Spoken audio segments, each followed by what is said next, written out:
Today, let's start off with looking at your answers to the 2018 free response. As you saw in that question, it emphasized research methods, which AP has stated in the past every single exam will have one research-based question and then one story-based question. I don't know if they're going to change things for your year and maybe just stick to one, but it's good just to check them both out. So for point one, for part A of question two, it looked at what conclusions could you draw from this graph. So it's testing your ability to read a graph and then talk about what that means based off of what you see in the data that they presented. So here are 3 sample responses where students attempted to earn the point. I've posted the rubric, so you can look at that as we follow along, or you can just listen to me. But out of these 3, does one, none, some, or all of them earn the point? All right, whenever you're ready, just click on to the next slide. All right, what we see is answers 1 and 2 were good and they earned the point for the AP exam, but point 3 is too vague. Point 3 threw in some cause and effect relationships, and since that was a correlational study, you cannot say cause and effect. Answers 1 and 2 are a little wordy. They could have summarized it, especially the second one who used a lot of sentences, where the first one probably earned them the point. But no harm in writing more, but you don't need to waste your time and you want to make sure you're focused in your answers. All right, the second one was applying exhaustion phase of the gas theory, the Hans-Seeley study that you learned about in the notes yesterday. And so these are 3 sample responses of students attempting to earn the point for that one. So again, take a look at them. Does one, none, some, or all of these answers earn the point?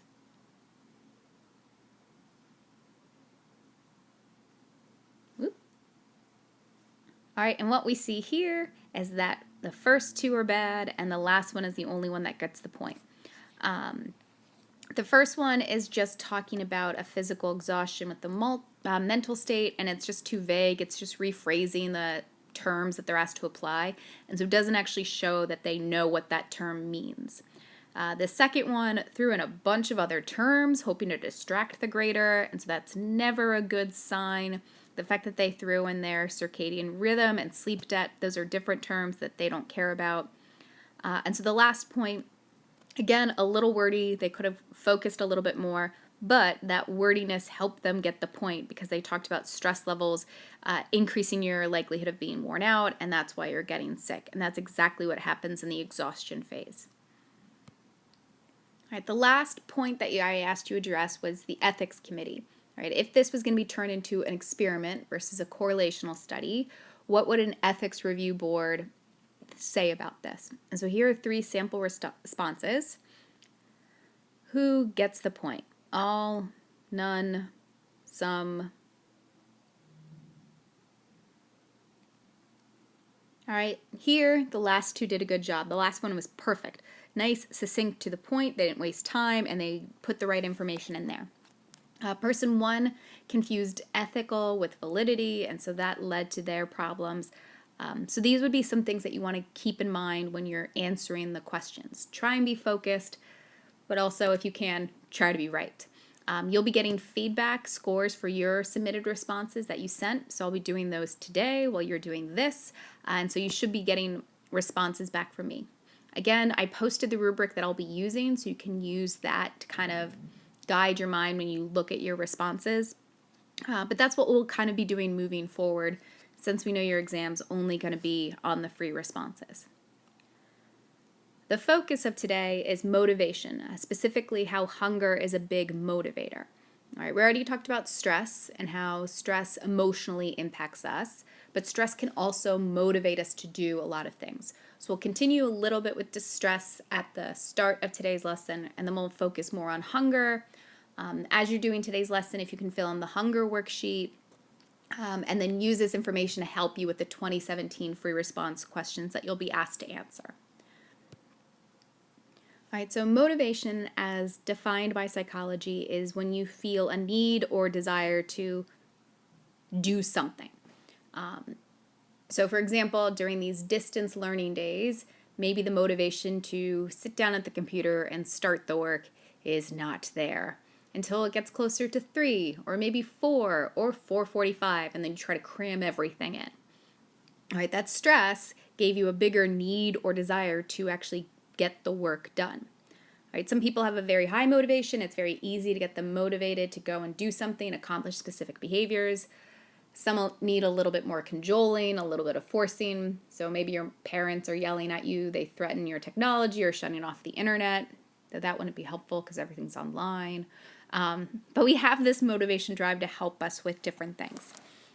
All right, motivations can be physical urges, and so internally our body is doing things to motivate us towards behaviors that keep us alive and surviving and passing on our genes.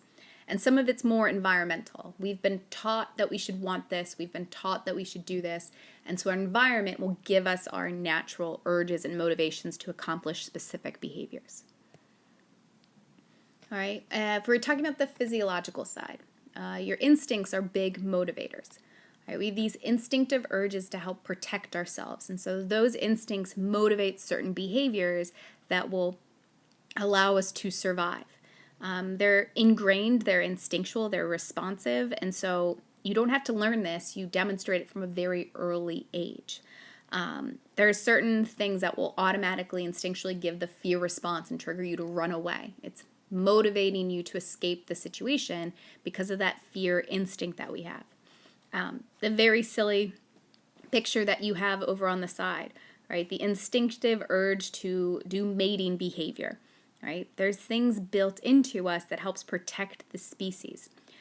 For humans, we are more motivated by cognitive factors, and so our instincts for motivations aren't as influential as maybe animals are, where they have strong instinctive urges that motivate a lot of their actions.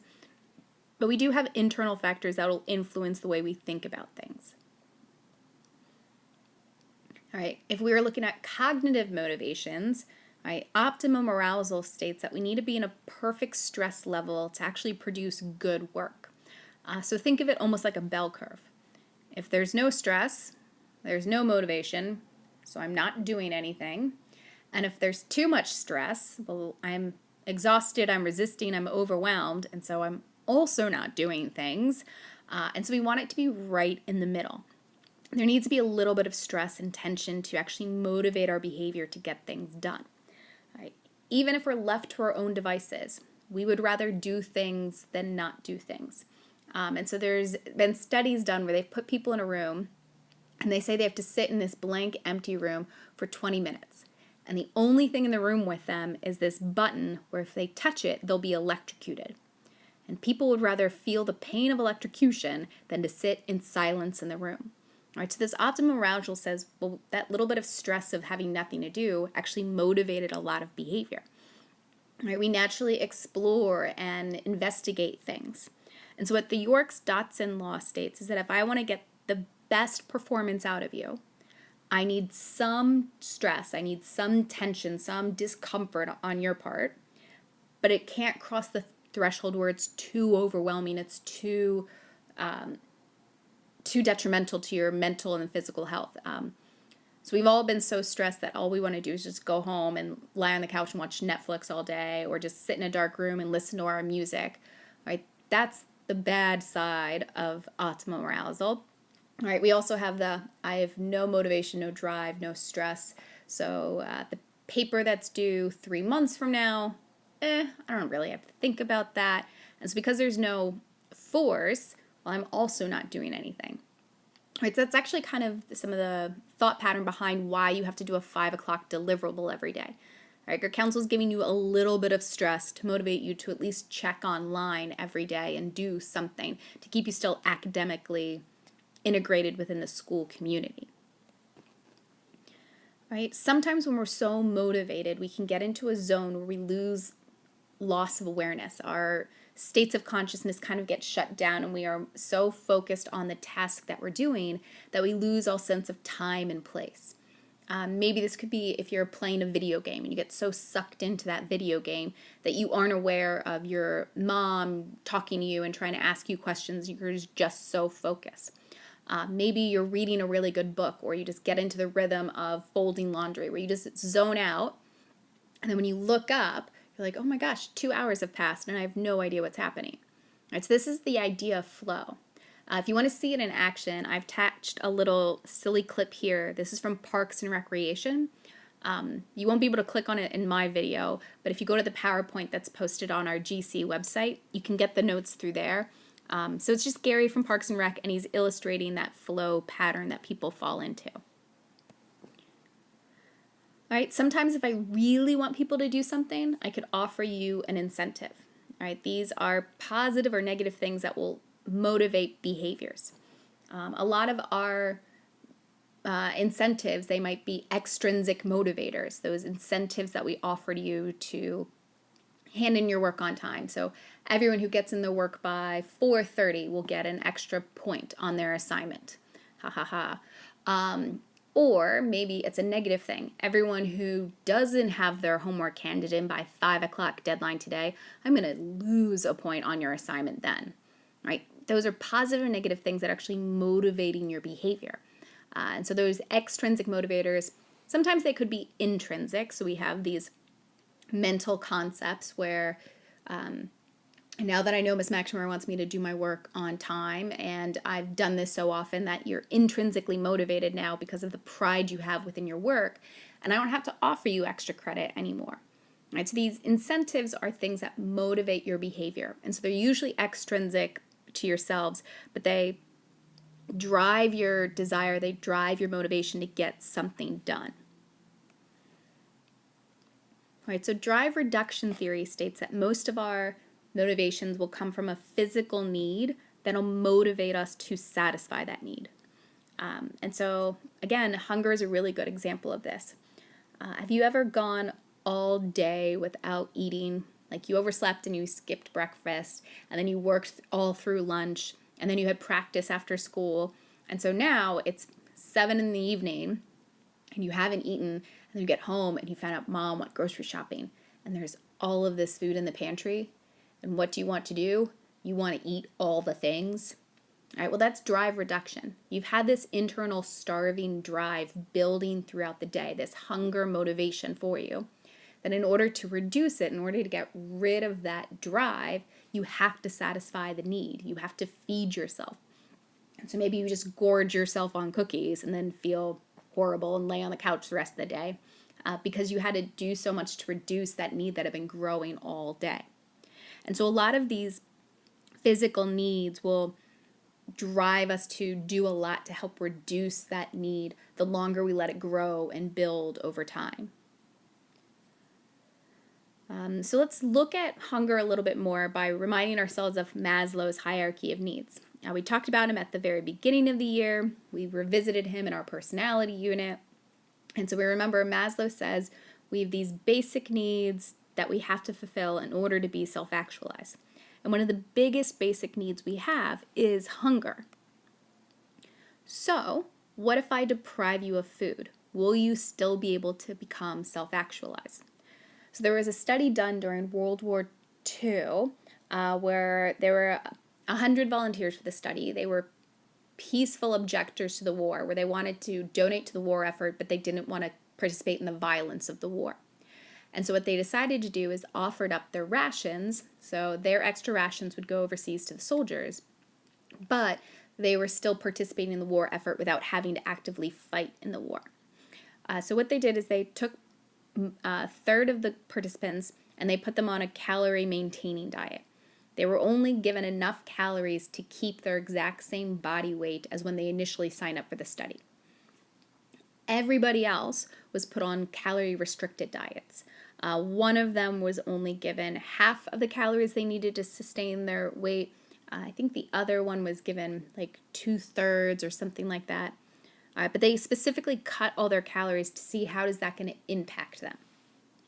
Most of the men, they lost their energy. They became obsessed with food. They became lethargic and lazy. They weren't as caring about their friendships or their marital relationships as they were before.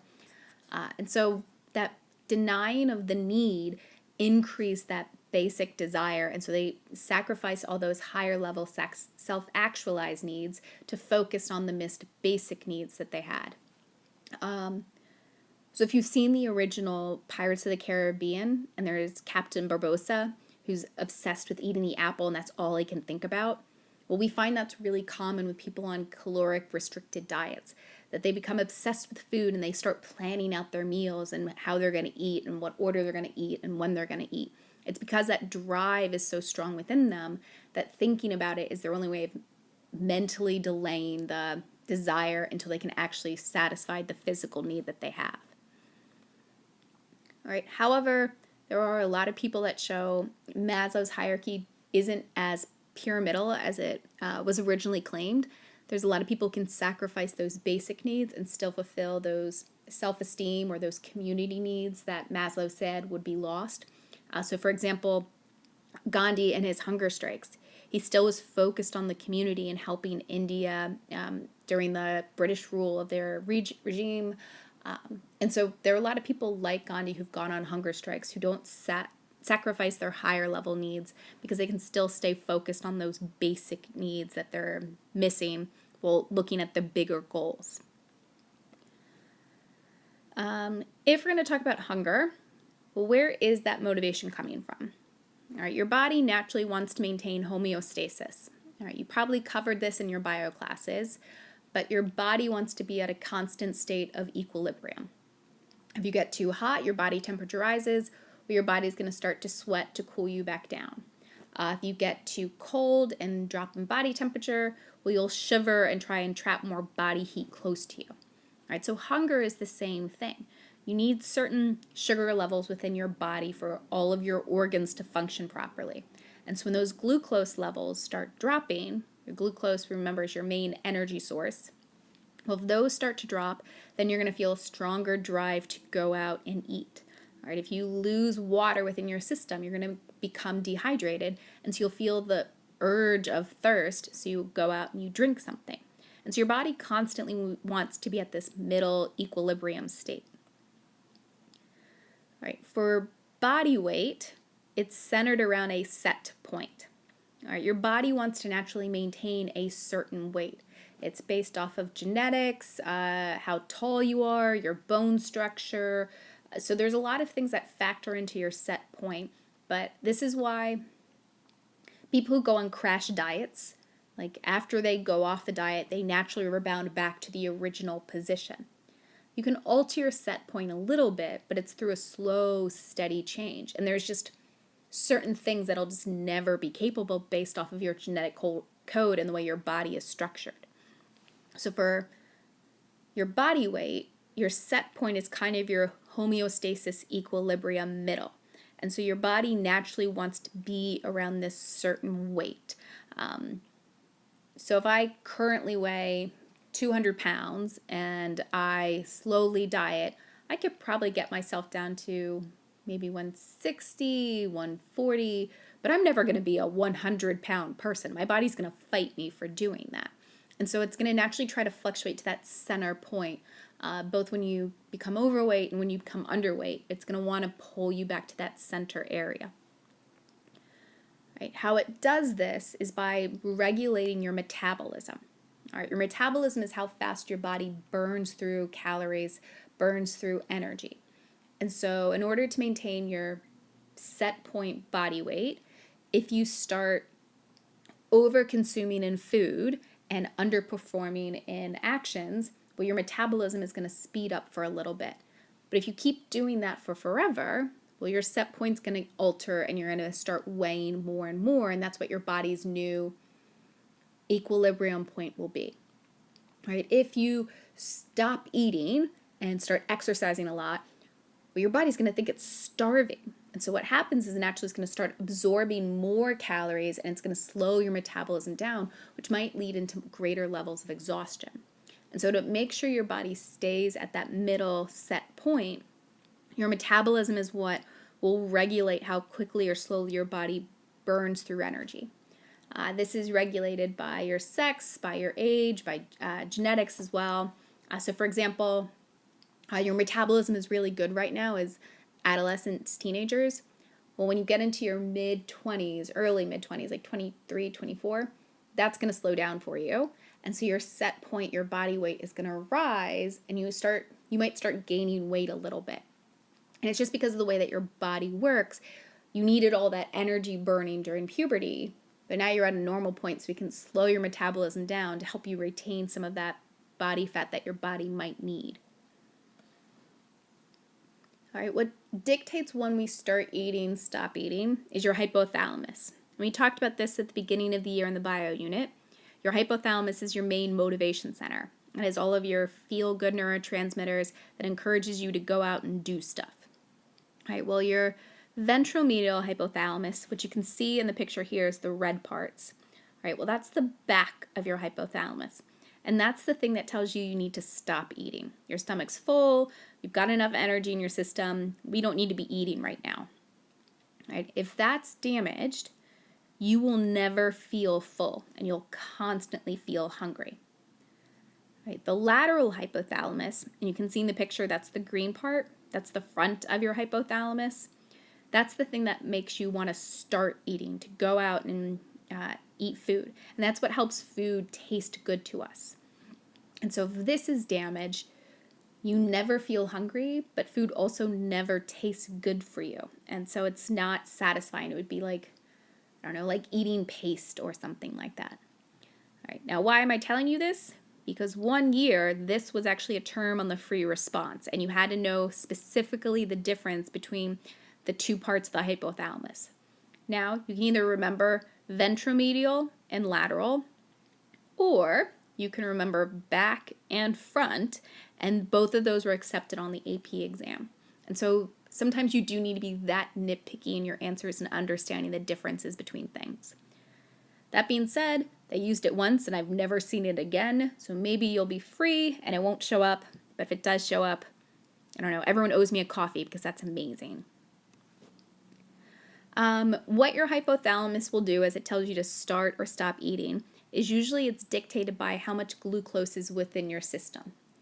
All right, when your glucose levels start to drop too low, well then your hypothalamus is going to kick in and say, oh, you need to start eating, and you'll start getting those hunger signals. All right, then when your glucose levels are replenished, well then you'll start getting those signals that, oh, you need to stop, it's fine. All right, so the lateral will kick in when you have the low levels of glucose, but the ventromedial will kick in when you have the high enough levels of glucose within your system. And so this sugar substance travels through your blood, and when it gets too low, well, that's when your pancreas will let you know, oh, we need to go out and do something. All right, ghrelin is a special hormone that comes from your stomach. It's released whenever your stomach is empty. And so what happens is, again, it's going to communicate with your hypothalamus. Stomach says, up, I'm empty, I need it to be full. And so your lateral hypothalamus will kick in and start sending out those hunger, feed me signals. And then once the stomach is full, it stops producing ghrelin, and that's why you will stop eating because of ventromedial. All right, now since this is a hormone, we know it takes a while for it to clear out of our system. This is why sometimes you'll keep eating more and more even when your stomach is actually full. And so for people that are trying to lose weight, what they recommend is have a small amount of food, wait 30 minutes, and then if you're still hungry, eat some more. All right, that waiting 30 minutes is actually giving your body a chance to clean up the ghrelin, and so it gives you a better idea of am I full or am I just bored and I'm still hungry? What's weird is that people who don't have a stomach, they still have levels of ghrelin within their system. So you don't need a stomach actually to feel hunger. If you're interested, there's a great book. It's by Mary Roach, and it's called Gulp. And there's 2 chapters in there about the stomach and what happens when your stomach is removed. And so we've done a ton of case studies on people who've lost their stomach and saw how their eating habits have been regulated. And so you can still feel hunger. You can still eat properly without the stomach. It just changes what you can eat and how you digest things. And so it shows that not all hunger is physical, because if I don't have a stomach, I wouldn't have that hormone that lets me know I'm hungry. So maybe there is a mental component to hunger. Right? The psychology of hunger looks at what environmental factors play a role in us feeling hunger. I mean, has anyone ever played the game, am I bored or am I hungry? Right? You might be playing this game at home when you're around your fridge in your kitchen all the time. Right? Those cues within your environment saying that you're in the hungry center, this is where the food is kept. Those things trigger our hunger senses where we actually now feel hungry even though we were perfectly full before. Has anyone ever been in maybe the cafeteria or sitting on your couch with family members and someone asks, oh, do you want anything from the kitchen? And you're not hungry, so you say no. But then they come back with their food. And you're like, oh my God, I want your food right now. Right? That's the psychology side of it. So they did this study with individuals who have anterograde amnesia. I remember those are people like Clive Waring who can't form new memories. And so they put them in a room, got consent waivers signed, gave them access to as much food as they wanted, had a full complete lunch. Then they took them downstairs, gave them consent waivers, gave them access to food and said, have as much lunch as you want. And what they found is that even though they just had a full lunch upstairs, because they forgot by the time they got downstairs and they were offered food again, and it was told it's lunchtime, they ate almost a full, complete lunch a second time around. They consumed less calories the second time, but it was almost negligible. So it was almost like they ate 2 full meals just because they were told, oh, it's lunchtime. So you can mentally motivate yourself into feeling hunger just by being around the right environment. All right. Also, our environment teaches us what to eat. All right. Taste preferences are dictated by our culture. And our cultures actually have changed some of our genetic codes that we've evolved over time. For example, people who are genetically from northern regions of the world where it's been very cold and icy, well, they didn't need help preserving food, and so they prefer food that isn't as spicy or as like seasoned or like flavorful as those that are from regions of the world that are more temperate and hot. Right? By using certain spices, by using certain herbs, it actually preserved the meat so it wouldn't spoil in the hot weather. And so our genes actually have evolved our taste buds and what we think is tasting good versus tasting bad. We do know that naturally there are certain chemicals in foods that we respond to. Carbohydrates cause our brain to release serotonin, that feel-good neurotransmitter. And so maybe that's why when we have had a bad day, we just crave like sweet carb foods. So maybe cookies or chips or mac and cheese, all of those types of things. We all are kind of neophobic. We don't like to try new foods. And that's part of our taste aversion. I remember taste aversion from John Garcia. If I tried something and then I got sick, well, I'm not going to eat it again. Our body learns those tastes, and so now anything associated with that taste is also bad. We get a strong revolting feeling, and it motivates us to stay away from that food. All right, our culture, even locally, currently, will affect what we eat. We're raised to think of certain foods as acceptable and unacceptable. And so, for example, Westerners, we don't usually think of dog meat as something to eat.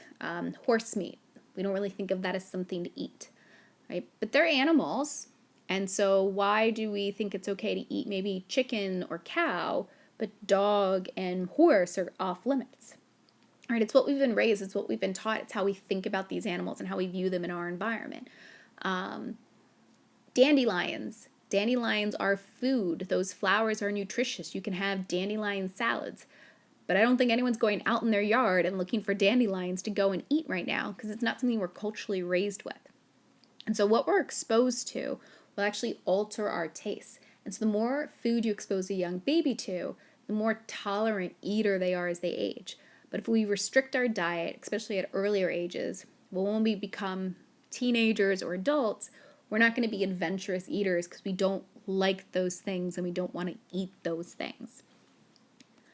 All right, so that's our notes for today. So again, go through, complete your worksheet. If you have any questions, I'll be online at 1 o'clock today. All right, that's our motivation. Have a good one.